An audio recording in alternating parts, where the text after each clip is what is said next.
Hello everyone, my name is Dipank Sharma and I am here to teach you science for class 9th and 10th. So चलिए हमारे topic को शुरू करते हैं जिसको हमने पहले भी पढ़ चुके हैं सेल के बारे में, राइट। टॉपिक का नाम है fundamental unit of life, chapter number 5 class 9th का। उसका आज हम पार्ट 2 करने वाले हैं, राइट। तो अभी तक हम पढ़ चुके हैं कुछ बेसिक सेल के बारे में। अब हम उसी के बारे में और भी कुछ क्वेश्चंस को जानने की कोशिश करेंगे कि सेल के अंदर क्या क्या कंपोनेंट्स हो सकते हैं, सेल के अंदर में क्या क्या चीजें पाई जाती हैं। सो वीडियो को शुरू करते हैं। What is the cell made up of? Our first question arises that what is the cell made up of? Cell किस चीज से मिलके बना होता है, सेल के अंदर में क्या क्या चीजें पाई जाती है। हमने बहुत सारी चीजों के नाम पिछली क्लास में भी आपको बताए थे और इस क्लास में भी हम आपको उन्हीं के बारे में ही डिस्कस करने वाले हैं, दैट सेल किन किन चीजों से मिलके बना होता है। आगे हम पढ़ेंगे what is the structural organisation of a cell, cell की स्ट्रक्चरल ऑर्गेनाइजेशन क्या होती है, राइट। तो बेसिकली अगर हम देखें तो ये क्वेश्चंस का आंसर है माइक्रोस्कोप की मदद से हमें मिल सकता है, राइट। माइक्रोस्कोप की जो खोज है उसने कई सारी चीजों को सिंपल बना दिया। माइक्रोस्कोप की जब खोज हुई उसकी वजह से हमें सेल पता चला। माइक्रोस्कोप की खोज की वजह से हमने सेल के अंदर भी चीजों को ढूंढ निकाला और उन्हीं चीजों के बारे में हम डिस्कस करने वाले हैं। हमारे पास में मेजरली 3 चीजें होती हैं, यहाँ पर 3 हमारे सेल के अंदर में कंपोनेंट्स पाए जाते हैं। बेसिकली उसमें से फर्स्ट नाम है प्लाज्मा मेम्ब्रेन, जिसके बारे में हम फर्दर डिस्कस करेंगे आगे जाके। सेकंड है न्यूक्लियस, जिसके बारे में भी हम आगे जाके डिस्कस करने वाले हैं। और थर्ड है साइटोप्लाज्म, जिसके बारे में भी हम आगे जाके डिस्कस करने वाले हैं। ये तीनों एक मेजर पार्ट है जो कि बहुत डेप्थ में हम पढ़ने वाले हैं आगे जाके। एक बड़ा सा टॉपिक है, हम इसे अभी कवर करेंगे, ठीक है। So now we are going to talk about plasma membrane or a cell membrane. So what is this plasma membrane या फिर cell membrane क्या होता है, अब हम इसको explain में पढ़ने वाले हैं, right? So the plasma membrane is the outermost covering of a cell. एक सेल जो होता है उसकी outermost covering, like ये हमारा एक सेल है, so इसकी जो outermost covering जो है, outermost जो covering है उसको हम प्लाज्मा मेम्ब्रेन कहते हैं, राइट। एक सेल की आउटरमोस्ट कवरिंग को हम प्लाज्मा मेम्ब्रेन कहते हैं। अगला है it separate contents of the cell from the external environment और एक्सटर्नल मीडिया। यह जो है सेपरेट करने का काम करता है, राइट। सेपरेट करने का काम करता है बाहर के कंटेंट और अंदर के कंटेंट, राइट। यहाँ पे हमें 2 तरफ के कंटेंट दिख रहे हैं, एक तो हो गया अपना अंदर का कंटेंट और एक हो गया यहाँ का बाहर का कंटेंट। इन दोनों को ये सेपरेट करने का काम करता है from the external environment, right. क्योंकि अंदर के कंटेंट को सेव करके रखना जरूरी है, बाहर के कंटेंट से डिवाइड या डिफ्रेंशिएट करके रखना हमेशा जरूरी रहता है। And this is called selectively permeable membrane. इसे हम सिलेक्टिवली परमिएबल मेम्ब्रेन के नाम से भी जानते हैं, राइट। बिकॉज क्यों कहलाता है, because it allow entry and exit of some material in and out, right. Because ये जो है कुछ ही जो मटेरियल्स रहते हैं, कुछ ही जो सब्सटेंस रहते हैं, उन्हीं की एंट्री को अलाउ करता है, एंट्री और एग्जिट को अलाउ करता है। कुछ ही सब्सटेंसेस ऐसे रहते हैं, ऐसा नहीं है कि हर एक चीज को कर देगा। अगर हर एक चीज को करेगा तो इसका कोई काम ही नहीं है। ये सिर्फ उन्हीं सब्सटेंस को बाहर जाने देता है जो कि सेल के लिए जरूरी नहीं है या फिर निकालना जरूरी है, और एंट्री उन्हीं चीजों को देता है जो सेल के लिए हेल्दी होते हैं, लाइक सेल का फूड या फिर कोई सा भी transported material etcetera etcetera. But सारी चीजें वही होगी जो सेल के लिए इम्पोर्टेंट होती हैं, right. So note down this.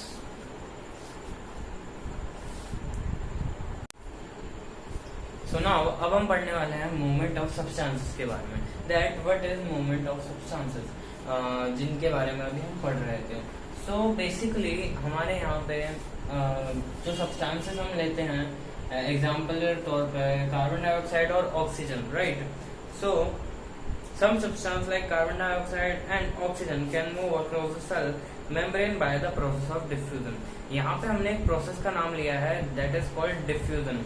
सो कुछ सब्सटेंसेस लाइक कार्बन डाइऑक्साइड और ऑक्सीजन CO2 और O2 कैन मूव, वो मूव कर सकते हैं bye the process of diffusion. बिना किसी फोर्स के, बिना किसी सोर्स के, बस एक प्रोसेस जिसका नाम है डिफ्यूजन, उसकी मदद से ये मूव कर सकते हैं, right. Movement of solute from higher concentration to the lower concentration, this is called this process. So अब हम इसे एक ब्रीफली एक्सप्लेन करने की कोशिश करते हैं, समझने की कोशिश करते हैं दैट कार्बन डाइऑक्साइड और ऑक्सीजन किस तरीके से एक जगह से दूसरी जगह तक जा सकते हैं। हमने अभी अभी डेफिनेशन में बोला था कि ये जाएंगे हायर कंसंट्रेशन से लोअर कंसंट्रेशन की तरफ। हमने यहाँ पे लिख रखा है हायर कंसंट्रेशन और यहाँ पे लिख रखा है lower concentration. This means this is a higher concentration and this is our lower concentration. अब हम इस चीज को एक्सप्लेन करने की कोशिश करते हैं, समझने की कोशिश करते हैं कि ये सब कुछ कैसे है। सो बेसिकली हमने देखा कि हायर कंसंट्रेशन से सब्सटेंस लोअर कंसंट्रेशन की तरफ जा रहा है। यहाँ पे आपको ये भरा हुआ मिल रहा है यानी कि हायर कंसंट्रेशन, जबकि आपको यहाँ पे ब्लैंक जगह दिख रही है, कम भरी हुई दिख रही है, इसका मतलब ये है लोअर कंसंट्रेशन। चीजें यहाँ से यहाँ की तरफ जाएगी क्यों? अगर आप ही हैं, आप बैठे हुए हैं कहीं पे भी आप गए हैं, कुछ भी हैं और आप सोशल डिस्टेंसिंग कर रहे हैं या फिर कुछ भी नहीं कर रहे हैं, तब भी आप लोगों से थोड़ा दूर रहना चाहते हैं, थोड़ी बहुत गैपिंग में रहना चाहते हैं। सो आप क्या करेंगे, भीड़ भाड़ वाले इलाके से, जैसे कि गर्मी का मौसम है तो आप भीड़ भाड़ वाले इलाके से जाएंगे कम जगह, कम लोगों वाले इलाके में, ताकि आपको थोड़ा स्पेस मिले, थोड़ा सा खुल्ला मिले, राइट। तो हम भीड़ भाड़ वाले इलाके से खुले की तरफ जाते हैं। वैसे ही पार्टिकल्स भी जहाँ पे उन्हें ज्यादा कंसंट्रेशन है वहां से वो लोअर कंसंट्रेशन की तरफ जाते हैं, ताकि एक बैलेंस क्रिएट हो सके। अगर यहाँ पे 50 लोग हैं और यहाँ पे इस वक्त 10 ही लोग हैं, तो यहाँ के कुछ लोग वहां पे जाना पसंद करेंगे, जिससे कि यहाँ पे भी 30 लोग बच जाएं और यहाँ पे भी 30 लोग बच जाएं, एक बैलेंस क्रिएट करने के लिए, ताकि यहाँ पे और यहाँ पे दोनों में बराबरी हो सके, जिससे कि सारी जगह यूटिलाइज हो सके। बेसिकली इसका लॉजिक यही रहता है कि यहाँ से सब्सटेंस यहाँ पे उठ के जाएगा, बिकॉज ये हायर कंसंट्रेशन का एरिया है और ये लोअर कंसंट्रेशन का एरिया है। सेम काम यहाँ पे चलता है। इसमें क्या है, मान के चलिए सेल के अंदर में कार्बन डाइऑक्साइड ज्यादा मात्रा में हो गई है और सेल के बाहर वाले रीजन में, राइट, जैसे कि ये हो गया अपना सेल और सेल के अंदर में कार्बन डाइऑक्साइड ज्यादा हो चुकी है जबकि बाहर थोड़ी सी कम है। तो अब कार्बन डाइऑक्साइड जो कि सेल के अंदर में ज्यादा हो चुकी है वो सेल से बाहर जाएगी, वो सेल से बाहर जाएगी, जहाँ पे कार्बन डाइऑक्साइड कम है वहां पे जाएगी और दोनों का संतुलन बराबर का हो जाएगा। इस मेथड की मदद से बिना किसी स्पेशल चीज के, बिना किसी स्पेशल ऑर्गन के, हमारे डिफ्यूजन की प्रोसेस की मदद से गैसेस बाहर जा रही हैं। इस प्रोसेस का नाम है डिफ्यूजन। इसके बारे में पूछा जा सकता है एग्जाम में, बहुत ज्यादा मात्रा में क्वेश्चन, बहुत ज्यादा मात्रा में, मतलब इसकी वो है एक्सपेक्टेशंस है कि इसके आंसर या इसके क्वेश्चन आ सकता है पेपर में। तो आप प्लीज इसे नोट डाउन और ढंग से समझने की कोशिश कीजिएगा, राइट, नोट डाउन कर लीजिए।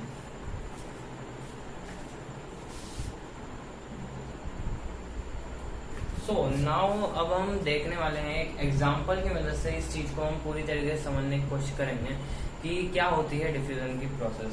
सो हमने एक एग्जाम्पल लिया, मान लीजिए वही जो अभी हमने पढ़ा था CO2, राइट। जो CO2 है वो इस वक्त हायर कंसंट्रेशन में है, राइट, वो अभी हायर कंसंट्रेशन में है और वो जाना किस तरफ चाहता है, लोअर कंसंट्रेशन की तरफ। तो अगर सेल है जिसके अंदर में ज्यादा मेरा CO2 भर चुका है और बाहर कम CO2 है, तो ये जाना जाएगा सेल के बाहर की तरफ कुछ भी करके बस। तो ये यहाँ से यहाँ पे जा रहा है, हायर से लोअर कंसंट्रेशन की तरफ हमारा जो CO2 है वो जा रहा है। सिमिलरली ऐसा होता है O2 के साथ में भी, right.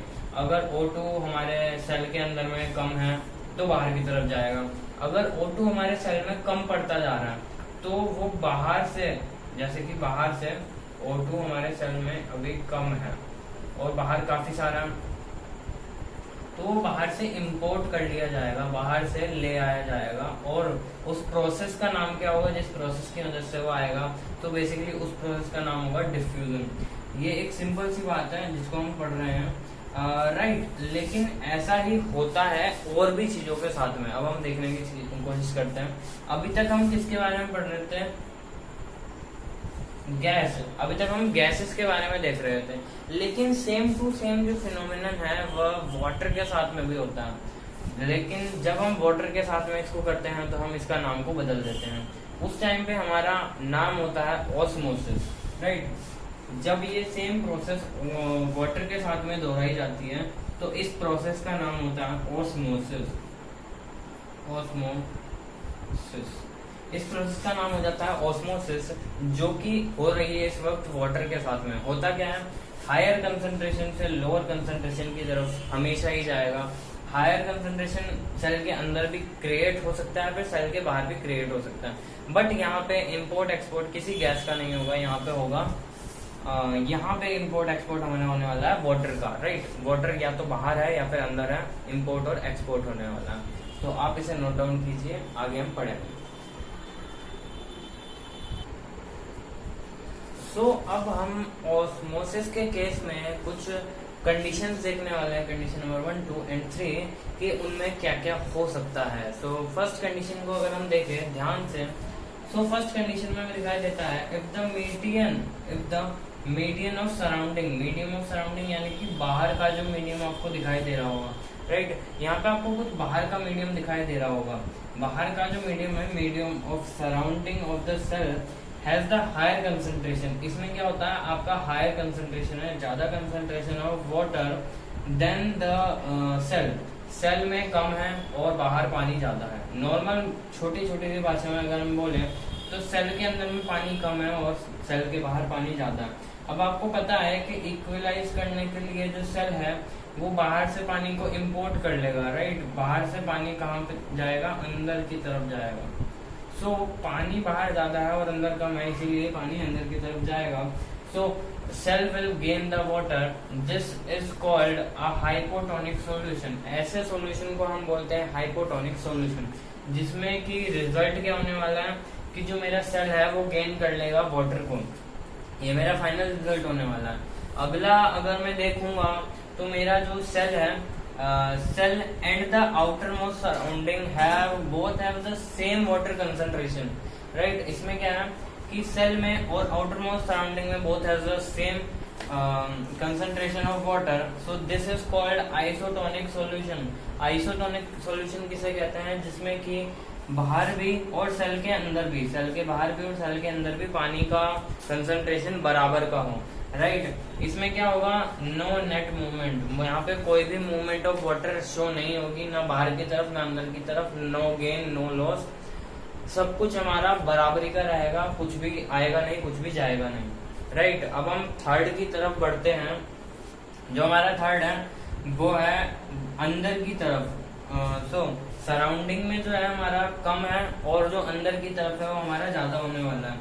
So in this medium has the lower concentration. Medium जो है बाहर का, उसमें आपका लोअर कंसंट्रेशन दिखता है, and the cell have higher concentration. Medium में लो कंसंट्रेशन है and the cell have high concentration. इसकी वजह से क्या होगा, हमारा जो नेट मूवमेंट है वो बाहर की तरफ होगी, मूवमेंट जो है वो बाहर की तरफ होगी, बिकॉज अंदर ज्यादा है और बाहर की तरफ कम है, अंदर से पानी बाहर की तरफ जाएगा। और इस सॉल्यूशन को हम कहते हैं हाइपरटोनिक सॉल्यूशन। इस सॉल्यूशन का नाम क्या होता है, हाइपरटोनिक सॉल्यूशन। इसमें क्या होता है, सेल से पानी बाहर की तरफ जा रहा है, नेट रिजल्ट के निकल के आता है, सेल से पानी कहाँ की तरफ जा रहा है, बाहर की तरफ, और इसी वजह से सेल विल श्रिंक। सेल जो है हमारा श्रिंक हो जाएगा। ये बेसिकली हमने बताया है 3 कंडीशंस ऑस्मोसिस में। ऑस्मोसिस में 3 कंडीशंस हो सकती है, या तो पानी अंदर की तरफ जाएगा, या फिर कुछ भी नहीं होगा, या फिर बाहर की तरफ जाएगा। Hypertonic solution, isotonic solution and hypertonic solution. तीनों के हमने रिजल्ट्स भी बता दिए हैं, आप इसे नोट डाउन कर लीजिए।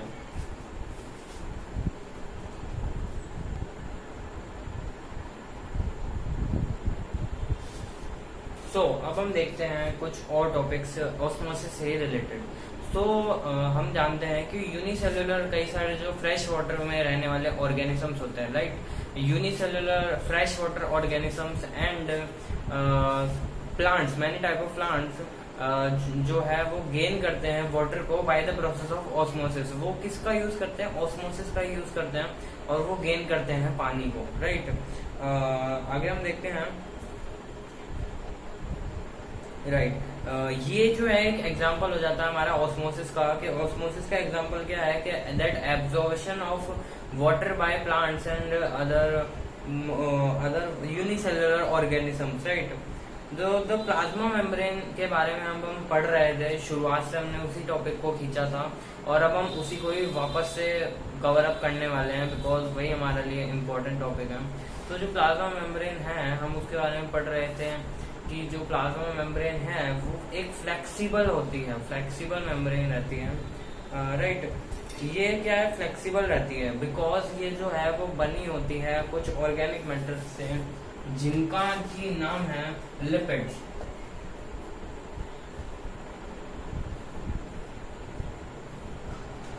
और ये दो चीजों से मिलकर बनी रहती है, लिपिड से और प्रोटीन से मिलकर। दो चीजें यहाँ पे है, लिपिड्स और प्रोटीन, इन दोनों से मिलकर ये मेनली बनी रहती हैं। ये दोनों इसके मेन कंपोनेंट रहते हैं और यही एक रीजन है कि ये ज्यादा फ्लेक्सिबल रहती है, right. Because outer most membrane है, आपको फ्लेक्सिबिलिटी मिलती है। अगर आप देखें कहीं से भी अपना प्लांट, तो राइट, अगर हम प्लांट को देखें तो जैसे ही आपका बारिश का मौसम आता है या फिर आपकी तेज हवाओं वाला मौसम आता है, तो आपका जो प्लांट है वो ऐसे ऐसे कैसे भी बेंड होता रहता है, लेकिन वो फाइनली अपनी शेप में दोबारा आ जाता है। टूटते कम है, टूट भी जाते हैं लेकिन एट मोस्ट लेवल जब उनको बेंड किया जाता है तब। लेकिन अगर वो ऐसे हैं तो वो बेंड होके वापस से अपनी शेप में जा सकते हैं, ये उनकी खासियत रहती है बिकॉज ऑफ प्लाज्मा मेम्ब्रेन। अब हम आगे जान के पढ़ने वाले हैं अपने सेल के बारे में, राइट, कि सेल में और हम क्या पढ़ सकते हैं।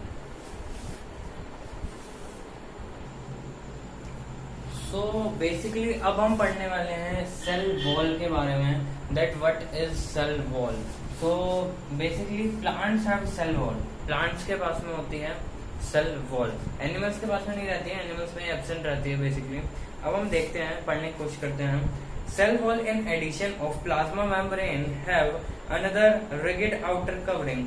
प्लाज्मा सेल वॉल प्लांट्स के पास में एडिशन में अगर हम देखें तो प्लाज्मा मेम्ब्रेन के साथ साथ में होती है एक आउटर मोस्ट कवरिंग जिसका नाम होता है cell wall, right.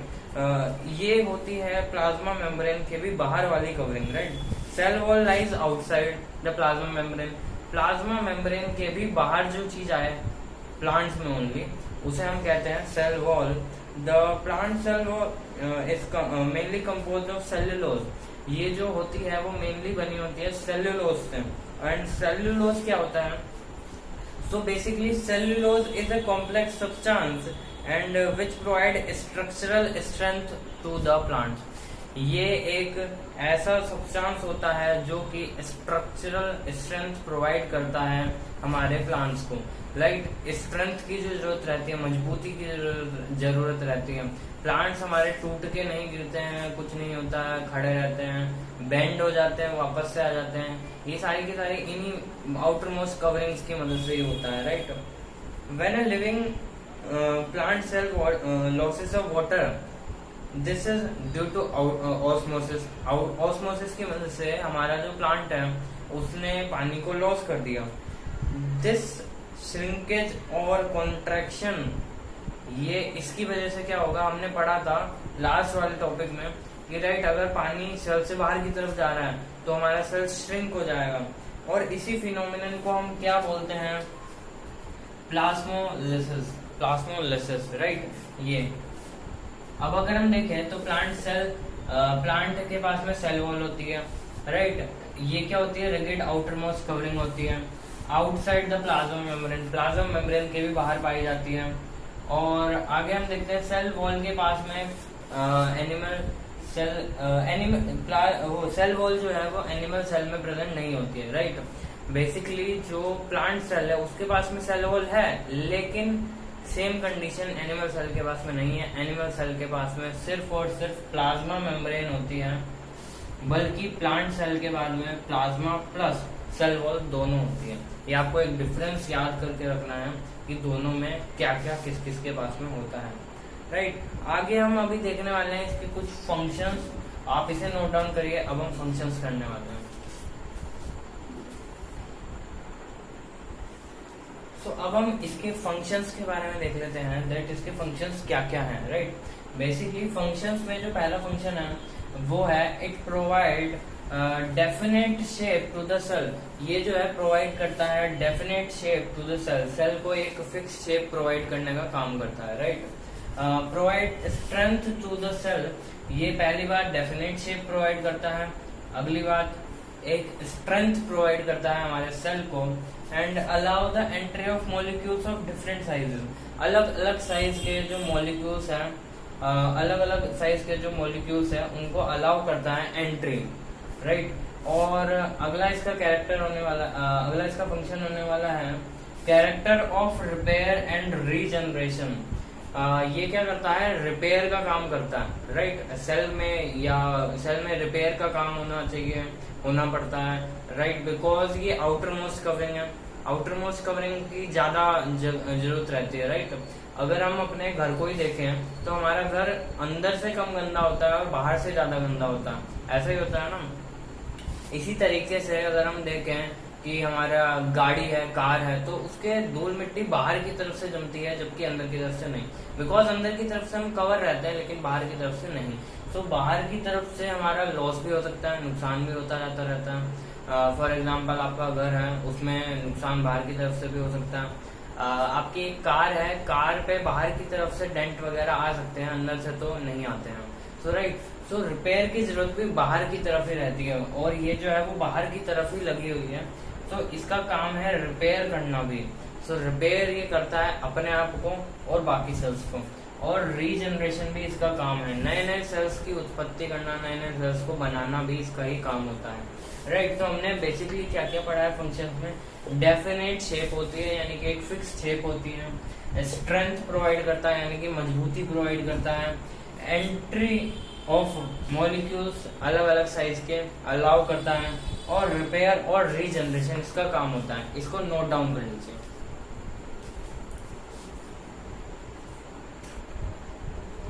So now अब हम पढ़ने वाले हैं न्यूक्लियस के बारे में, that what is nucleus basically.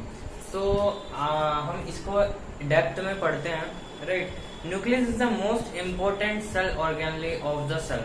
So right, nucleus जो होता है वो बहुत ही ज्यादा इम्पोर्टेंट होता है सेल ऑर्गेनली, बिकॉज ये जो है सेंट्रल फंक्शंस का काम करता है, सारे फंक्शंस को कंट्रोल करने का काम करता है। ये इसका काम क्या होता है, डायरेक्ट करना और कंट्रोल करना सभी एक्टिविटीज को जो कि होती है सेल के अंदर में।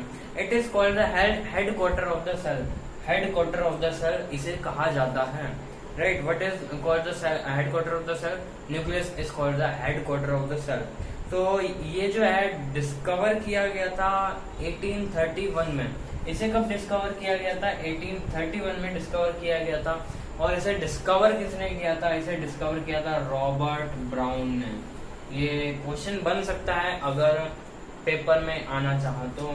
रॉबर्ट ब्राउन ने इसको खोज किया था, इसको सर्च किया था, कब किया था, 1831 में। Headquarter of the cell भी इसे कहा जाता है न्यूक्लियस को। आगे अगर हम देखें तो nucleus has the double layered covering, nucleus के ऊपर एक डबल लेयर्ड कवरिंग रहती है, राइट, डबल लेयर्ड कवरिंग, जिसका नाम होता है न्यूक्लियर मेम्ब्रेन। एक डबल लेयर कवरिंग रहती है जिसका नाम होता है न्यूक्लियर मेम्ब्रेन। तो nuclear membrane, so the nuclear membrane has pores which allow transfer of material from inside of the nucleus or the outside of the nucleus.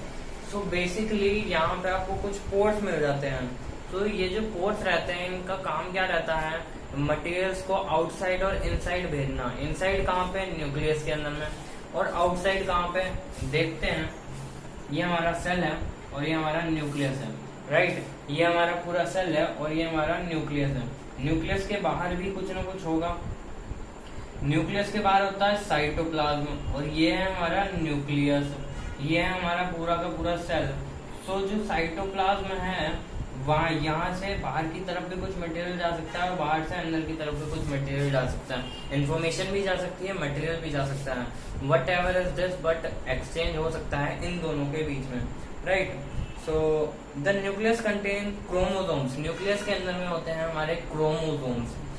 which are visible as rod shape structure, जो कि हमें rod shape structure में देख सकते हैं यदि ये खुला हुआ हो तो, यदि ये अनकवर हो तो, और माइक्रोस्कोप की मदद से। क्रोमोसोम्स जो है अब क्या काम करते हैं? जो क्रोमोसोम्स है वो हमारे इंफॉर्मेशन को कंटेन करके रखते हैं ऑफ इनहेरिटेंस। हमारे जो फीचर्स हैं, हमारे जो गुण हैं, अवगुण हैं, जितने भी हमारे जो फीचर्स हैं, जितनी भी हमारी जो रिलेटेड चीजें हैं, वो पेरेंट्स से नेक्स्ट जनरेशन तक पहुंचाने का काम क्रोमोसोम्स करते हैं। ये इंफॉर्मेशन को कंटेन करके रखते हैं, right, in the form of DNA. किस फॉर्म में? डीएनए की फॉर्म में। अब डीएनए की फुल फॉर्म हमने पहले बता रखी है, अब भी बता देते हैं। डीऑक्सीराइबोन्यूक्लिक एसिड, आपने पढ़ा भी होगा बुकों में, डीऑक्सीराइबोन्यूक्लिक एसिड, डीएनए। तो बेसिकली डीएनए के अंदर में सारी की सारी इंफॉर्मेशन होती है। Chromosomes are composed of DNA and protein. Chromosomes जो होते हैं वो होते हैं डीएनए और प्रोटीन से मिलकर बने हुए। DNA molecules contain the information necessary for constructing of organising cells, right. तो जो डीएनए है उसमें कुछ बेसिक इंफॉर्मेशन रहती है जो कि हेल्प करती है कंस्ट्रक्टिंग और ऑर्गेनाइजिंग द सेल्स। अब सेल तो डेवलप हो चुके हैं, लेकिन उसे किस फॉर्मेट में, किस तरीके से लगाना है कि एक same to same organism develop हो जाए, वो इन्फॉर्मेशन होती है डीएनए के अंदर में। डीएनए के अंदर में एक तरीके से मैपिंग होती है, जो कि जिसकी मदद से ह्यूमन का बच्चा ह्यूमन ही होता है, कैट का बच्चा कैट ही होता है, और डॉग का बच्चा डॉग ही होता है, राइट। ये डीएनए में एक खासियत होती है, वो इन्फॉर्मेशन को कलेक्ट करके रखता है ताकि कोई भी डिस्टर्बेंस क्रिएट ना हो, right.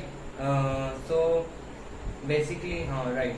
Functional segment of DNA is called genes. जो डीएनए में फंक्शनल सेगमेंट होता है उसे हम कहते हैं जीन्स। अब हम पढ़ने वाले हैं न्यूक्लियस के ही कुछ फंक्शंस, पहले आप इसे नोट डाउन कर लीजिए। So अब हम पढ़ते हैं फंक्शंस, राइट। अब हम पढ़ने वाले हैं फंक्शंस ऑफ न्यूक्लियस। So इसका काम क्या होता है? कंट्रोल करना एक्टिविटीज को एंड रेगुलेट करना सेल साइकिल को। Control activities and regulate the cell cycle, cell की साइकिल को रेगुलेट करवाना और कंट्रोल कर देना एक्टिविटीज को, ये इसका बेसिक काम रहता है। बिकॉज ये सेंट्रली काम करता है, सेंट्रली इसकी लोकेशन रहती है, और यही सारी चीजों को कंट्रोल करना, एक्शंस कमांड करना, राइट, क्या करना है, क्या नहीं करना है, क्या इम्पोर्ट करना है, एक्सपोर्ट करना है, सारी चीजों को जो डायरेक्शंस देने का काम रहता है वो काम करता है हमारा। Help in transmission of character from the parents to child, right.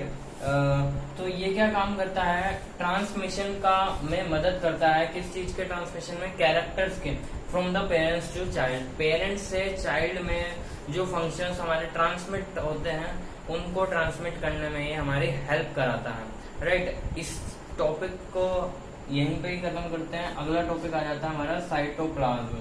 Cytoplasm क्या होता है अब हम देखते हैं। साइटोप्लाज्म कुछ भी नहीं होता है। The cytoplasm is a fluid content inside the plasma membrane. Plasma membrane यानी कि सेल की मेम्ब्रेन के बाहर और न्यूक्लियस के छोड़ के, ये जितना भी कंटेंट है, राइट, न्यूक्लियस को छोड़ के और सेल की प्लाज्मा मेम्ब्रेन के अंदर जितना भी ये कंटेंट है, सारा का सारा क्या होता है? साइटोप्लाज्म। जो सेल का मेजर पार्ट होता है वो किससे भरा हुआ रहता है? साइटोप्लाज्म से। बेसिकली साइटोप्लाज्म ही मोटी मोटी चीज रहती है हमारे सेल के अंदर में। इसमें क्या होता है? स्पेशलाइज सेल ऑर्गेनली सारी की सारी इसी में ही मर्ज रहती है, डूबी हुई रहती है। ये एक फ्लूइड सब्सटेंस है और इसमें बाकी सारी सेल ऑर्गेनलीज मिक्स रहती है, मिली हुई रहती है। Each of these organelles perform a specific function for the cell. ये जितनी भी हमारी सेल ऑर्गेनलीज है इनका कुछ ना कुछ बेसिकली एक फंक्शन होता है जिसको हम आगे जाके पढ़ने वाले हैं। इसे डिस्कवर किया गया था कॉलिकर के द्वारा 1862 में इसे कॉलिकर के द्वारा खोजा गया था, डिस्कवर किया गया था।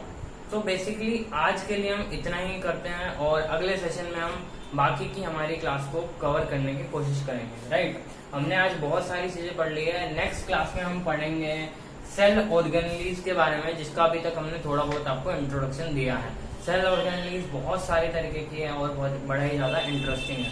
सेल के कंटेंट्स, और सेल ऑर्गेनेलिस बेसिकली पाई कहाँ पे जाती है, साइटोप्लाज्म में। साइटोप्लाज्म मीन्स ये पूरा area except the nucleus, nucleus को छोड़ के बाकी सारे एरिया में सेल ऑर्गेनेलिस आपको मिलेगी, जिसको हम करने वाले हैं अपनी नेक्स्ट क्लास में। सो आज के लिए इतना ही, थैंक यू सो मच।